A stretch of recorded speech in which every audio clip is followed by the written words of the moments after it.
परिचय। बच्चों, आज हम जानते हैं कि हमें जीवन के लिए ऊर्जा की आवश्यकता होती है और भोजन ऊर्जा का प्राथमिक स्रोत है। आप जानते हैं कि भोजन की पाचन क्रिया मुख से ही प्रारंभ हो जाती है, लेकिन ऊर्जा अवशोषण की प्रक्रिया प्रमुख रूप से छोटी आंत में शुरू होती है। हाँ, भोजन मुख के बाद ग्रसिका से होकर अमाशय में जाता है, जहां प्रोटीन का पाचन शुरू होता है और उसके बाद भोजन छोटी आंत में प्रवेश करता है, जहां से अपचित भोजन बड़ी आंत में चला जाता है और उसके बाद मल द्वार के द्वारा शरीर से बाहर उत्सर्जित किया जाता है। भोजन के पाचन के बाद पचित भोजन से पोषक अवशोषित कर लिए जाते हैं।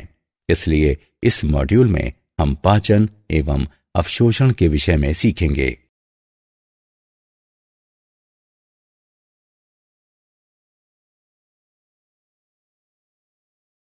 उद्देश्य।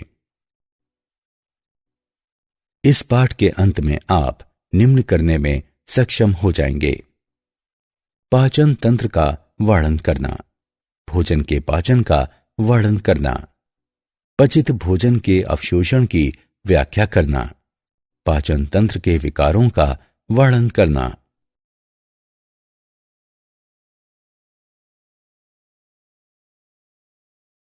पाचन तंत्र। मनुष्य के पाचन तंत्र में आहार नली एवं पाचक ग्रंथियां होती हैं। आहार नली विभिन्न व्यास वाली एक नलिका यानी ट्यूब होती है। इसकी लंबाई 8 से 10 मीटर होती है। हमारे आहार नली का पहला अंग मुंह होता है। ये अनुप्रस्थ काट के जैसा होता है। ये 2 कोमल ओष्ठों, ऊपरी और निचला, इन दोनों से बंद होता है।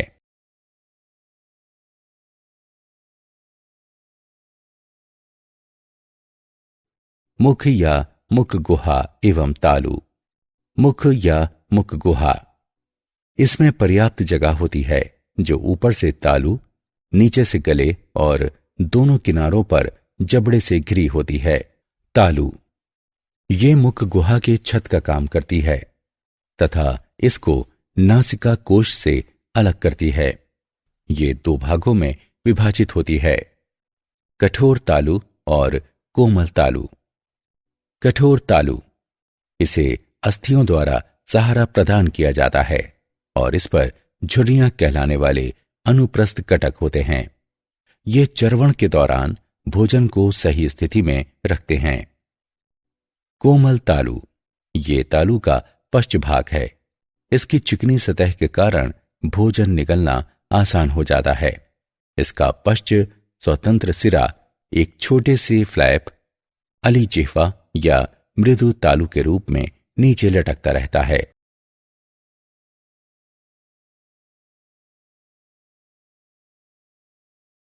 जिह्वा, ये लंबी स्वतंत्र रूप से घूमने योग्य संरचना है जो मुख गुहा के तल पर स्थित होती है।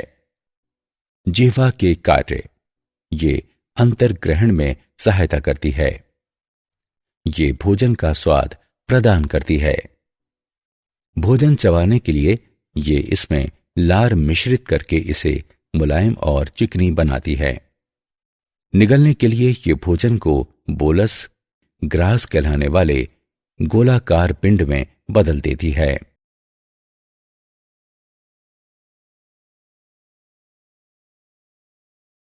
दांत। दांत अर्धवृत्ताकार चाप के रूप में दोनों जबड़ों पर स्थित होते हैं। दांत गर्तिका या दंत कोष्टिका कहलाने वाली गर्त में अंतः स्थापित होते हैं। दांत 2 समूहों में निकलते हैं: अस्थायी दांत या दूध के दांत यानी पाती दांत और स्थायी दांत। मानव दांत द्विबार दंती होते हैं क्योंकि मनुष्यों में दूध के दांत स्थायी दांतों से प्रतिस्थापित हो जाते हैं। दांत 4 प्रकार के होते हैं: कृंतक, रदनक, अग्र चणवर्णक और चरोणक। स्थायी दांत समूह में 32 दांत होते हैं।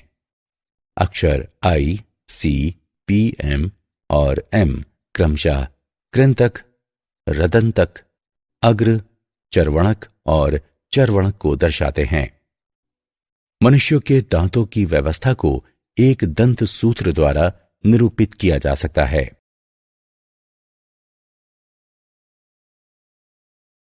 ग्रसनी। ग्रसनी एक छोटे आकार वाला शंक्वाकार भाग है जहां भोजन और वायु मार्ग एक दूसरे को काटते हैं।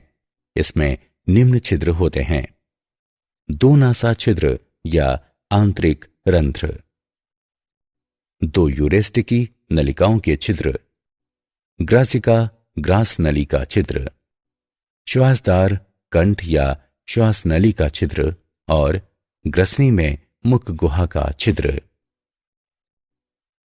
नासा ग्रसनी नासा कक्ष के पीछे स्थित होती है और इसमें आंतरिक रंध्र होते हैं। मुख ग्रसनी मुख गुहा के पीछे स्थित होती है और ये भोजन ग्रास का मार्ग है। ग्रसनी काकल ग्रसनी का सबसे निचला भाग है और इसमें दो छिद्र होते हैं: श्वासद्वार और ग्रासिका। श्वासद्वार श्वास नली में स्थित होता है और भोजन ग्रास निकलने के दौरान एक पत्ती जैसी उपास्थीमय संरचना घांटी ढक्कन द्वारा बंद हो जाता है। जब भोजन निगल लिया जाता है तब श्वास नली के छिद्र अलिजीवा द्वारा बंद हो जाते हैं।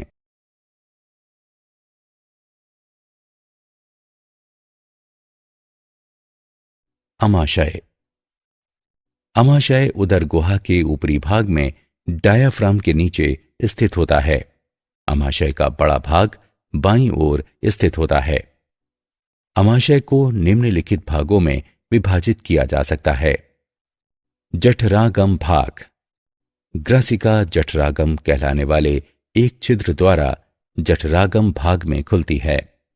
ये जठरागम रोधनी नामक एक कपाट द्वारा घिरा होता है।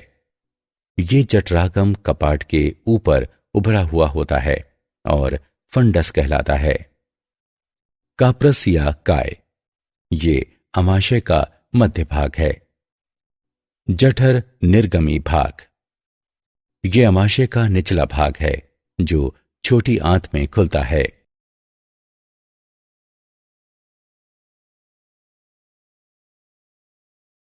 छोटी आंत। छोटी आंत लगभग 6 मीटर लंबी और 1 इंच व्यास वाली लंबी नली होती है। ये उदर गुहा में कुंडलित स्थित होती है। छोटी आंत में 3 भाग होते हैं: ग्रहणी, अग्र क्षुद्रांत और क्षुद्रांत। ग्रहणी आंत का पहला भाग है जो लगभग 25 सेंटीमीटर लंबा और यू आकार का होता है। अग्र क्षुद्रांत लगभग 2.5 मीटर लंबी और ग्रहणी की तुलना में संकरी होती है। अग्र क्षुद्रांत और क्षुद्रांत में स्पष्ट कटखंडन नहीं होते हैं।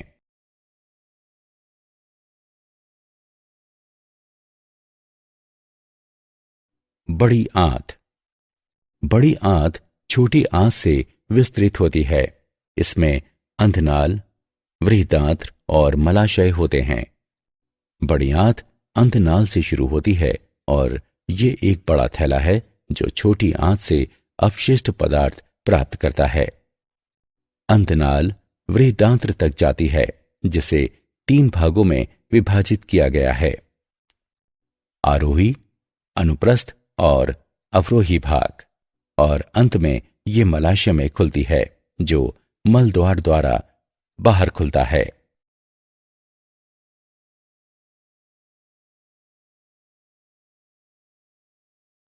आहार नाल की दीवार में स्तर। आहार नाल की दीवार में 4 स्तर होते हैं: सिरोसा, मस्कुलरिस, सबम्यूकोसा और म्यूकोसा। सिरोसा सबसे बाहरी परत है जो कुछ संयोजी ऊतकों से बनी होती है। पाचन तंत्र में मस्कुलरिस आंतरिक वर्तुल और बाह्य अनुदैर्ध्य चिकनी पेशियों की बनी होती है। आंतरिक वर्तुल परत तंग सप्रेल में व्यवस्थित होती है जबकि बाह्य अनुदैर्ध्य परत शिथिल सप्रेल में व्यवस्थित होती है। सब म्यूकोसा परत अनियमित सघन संयोजी ऊतक की बनी होती है। इसमें रुधिर, लसिका वाहिनियां और तंत्रिका जालक होते हैं। म्यूकोसा आहारनाल की दीवार की सबसे भीतरी परत है, जो 4 सुस्पष्ट ऊतक परतों की बनी होती है। म्यूकस उपकला लेमिना प्रोप्रिया, श्लेष्मिका, म्यूकोसी परत और म्यूकोसी परत जिसमें विविध म्यूकस स्रावित करने वाली ग्रंथियां होती हैं। म्यूकोसी परत का विशेष रूप से महत्व है क्योंकि ये नम आंतरिक सतह की देखभाल करती है, जो आहारनाल की सबसे भीतरी परत को चिकना बनाती है। भोजन ग्रास के आगे बढ़ने की गति को सुगम बनाती है और मोटे खाद्य पदार्थों से म्यूकोसी घर्षण की रोकथाम करती है।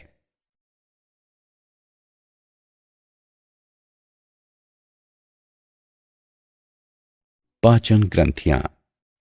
आहारनाल से संबंधित 3 पाचन ग्रंथियों में लार ग्रंथियां, यकृत और अग्नाशय शामिल होते हैं। 3 जोड़ी लार ग्रंथियां होती हैं जो कर्णपूर्व, अधोजंभ या अवचिंबुकीय और अधोजिह्वा हैं। ये लार स्रावित करती हैं जो वाहिनियों से होकर मुख में पहुंचती हैं। लार में एमाइलेज एंजाइम होता है जो स्टार्च के जल अपघटन को उत्प्रेरित करता है। यकृत शरीर की सबसे बड़ी ग्रंथि है। ये उदर के ऊपरी भाग में ठीक डायाफ्राम के नीचे स्थित होता है।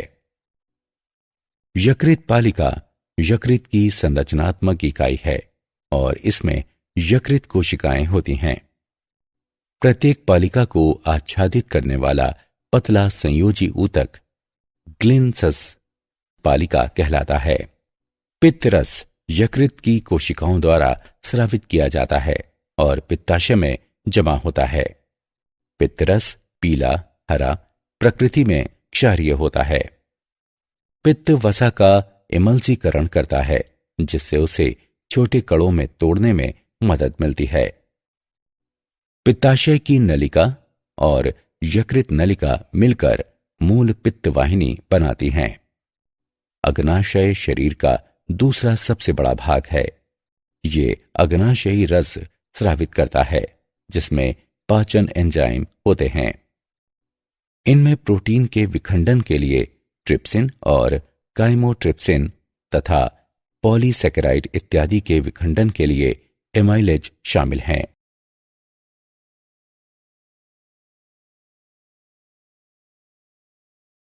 भोजन का पाचन। पाचन पथ की शुरुआत में दांत भोजन को चबाते और मिलाते हैं। इससे भोजन को छोटे छोटे टुकड़ों में तोड़ने की प्रक्रिया आरंभ होती है। लार ग्रंथियां लार स्रावित करती हैं जिसमें श्लेष्मा होती है और ये भोजन के स्नेहन तथा इसे बोलस में बदलने में सहायता करती हैं। इसमें विद्युत अपघट्य और लार एमाइलेज एवं लाइसोजाइम एंजाइम होते हैं। लार की संक्रिया के कारण कार्बोहाइड्रेट आंशिक रूप से पच जाता है।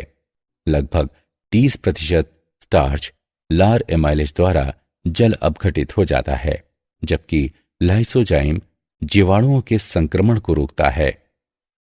अब आमाशय में क्रमाकुंचन नामक पेशी संकुचन द्वारा भोजन के बोलस नीचे ग्राजिका में आगे बढ़ाता है।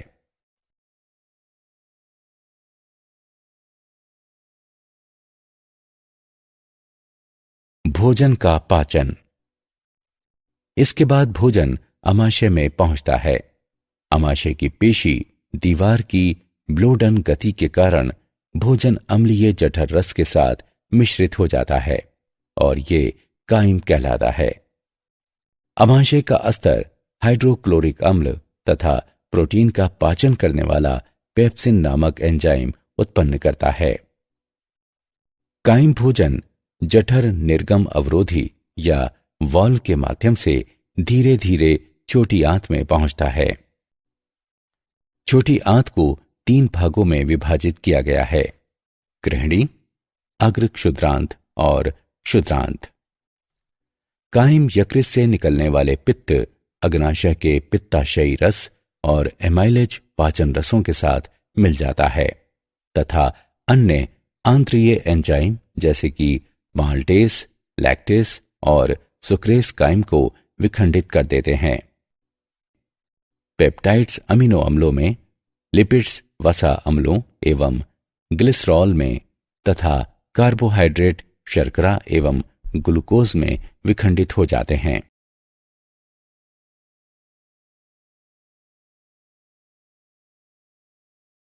भोजन का पाचन। अपचित तथा अनावशोषित भोजन बड़ी आंत में चला जाता है। बड़ी आंत का कार्य अपचनीय भोज्य पदार्थ से जल अवशोषित करना है तथा ये श्लेष्मा भी स्रावित करती है, जो बहिक्षेपण के लिए अपशिष्ट भोजन कणों को स्नेहन प्रदान करती है। अनावशोषित और अपचित पदार्थ मल पदार्थ कहलाते हैं। शरीर से मल पदार्थ का त्याग गुदा द्वारा किया जाता है।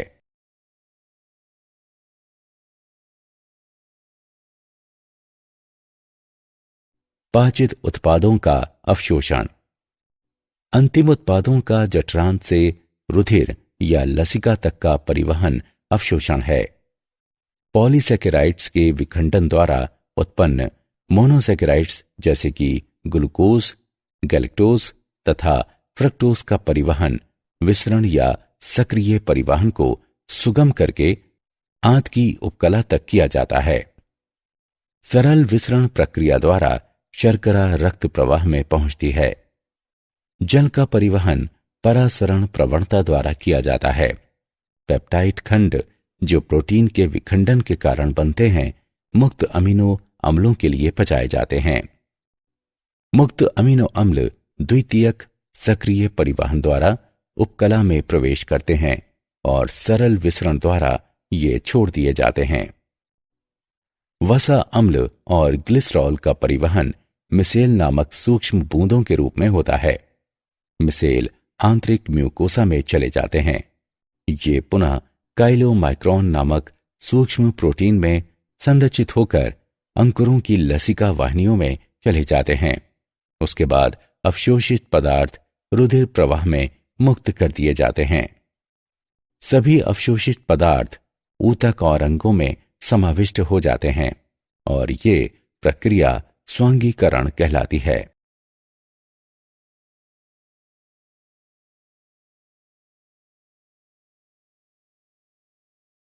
पाचन तंत्र के विकार। पाचन तंत्र के सामान्य विकार हैं पीलिया।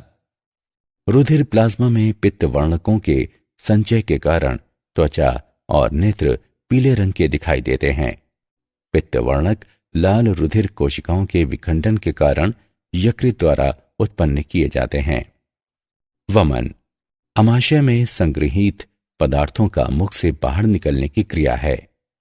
प्रवाहिका मल त्याग की अपसामान्य बारंबारता और मल का पतला हो जाना।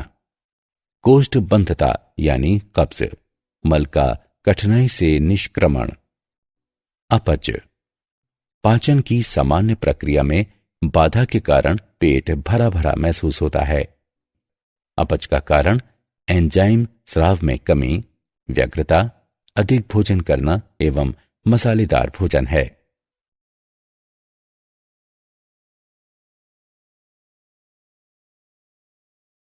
क्या आप जानते हैं north Carolina school of medicine विश्वविद्यालय के नए अध्ययन से पता चलता है कि आंत में रहने वाले कुछ सूक्ष्म जीव भोजन की समान मात्रा से अधिक कैलोरी निकालने के लिए परपोषी जीव को अनुमति देकर आहार वसा के अवशोषण को बढ़ा देते हैं।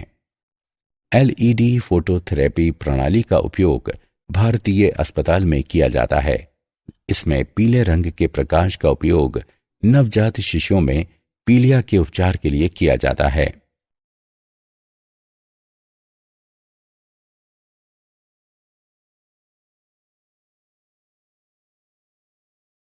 सारांश। आइए हमने जो कुछ सीखा है उसे संक्षेप में दोहराएं। मानव पाचन तंत्र आहार नाल और पाचन ग्रंथियों का बना होता है।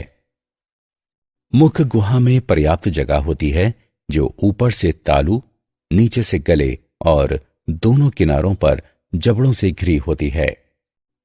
दांतों के स्थायी समूह में 32 दांत होते हैं। ग्रसनी एक छोटे आकार वाला शंक्वाकार भाग है जहां भोजन और वायु मार्ग एक दूसरे को काटते हैं। अमाशय को जठरागम भाग, काप्रस या काय और जठर निर्गमी भाग में विभाजित किया जा सकता है। छोटी आंत में ग्रहणी, अग्र क्षुद्रांत और क्षुद्रांत होते हैं।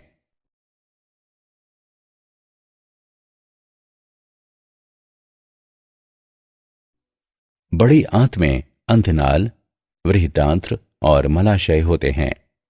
आहार नाल की दीवार 4 स्तरों सिरोसा, मस्कुलरिस, सबम्यूकोसा और म्यूकोसा की बनी होती है।